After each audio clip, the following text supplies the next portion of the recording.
आज मला अचानक वाटलं की आज आपण ब्रेड पकोडा करूया, म्हणजे पॅटीस बनवूया. सर्व सामान घेऊन आलो.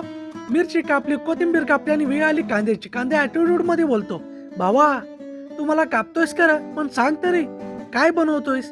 टोमॅटो पण दिसत नाही. अरे म्हटलं तुला कळेल, थांब जरा. फ्राय करून सर्वांना घेतला आणि तयार झाला आपला एक मसाला. आणि तिथून पुढे खरा होतो खेळ. ब्रेड म्हणतोय, ब्रेड बोलला कालपर्यंत तुम्हाला सॉफ्टनेस होती, आज तू डायरेक्ट मला स्पायसी बनवतोय. मी म्हटलं जरा थांब, जरा तू पण ऍडजस्ट कर. ब्रेडची मस्त डुबकी घेतली बेसनामध्ये. ब्रेड ओरडला, हे बघ प्रोटोकॉलच्या बाहेर आहे सर्व. मी म्हणालो, खाणाऱ्याला विचारणार का रे तू कोणता प्रोटोकॉल आहे?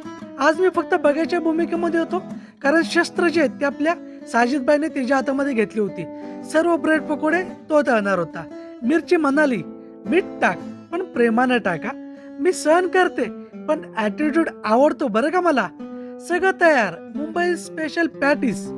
तीच म्हणाली, मालक थंड व्हायच्या आधी मला खाऊन घे, परत नको बोलूस की तू टेस्टी नाही झाली किंवा काय.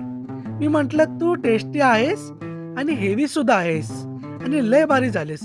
सर्वांनी खाल्लं महाराष्ट्राची चव, म्हणजे त्यांना एकदम मजा आली. ब्रेड मसाला आणि थोडंसं पावसाची फिलिंग, असंच काहीतरी हवं असतं ना प्रत्येक व्हिडिओमध्ये तुम्हाला. जर व्हिडिओ आवडला असेल तर सबस्क्राईब करा आणि भेटू पुढच्या व्हिडिओमध्ये. तोपर्यंत थँक्यू सो मच.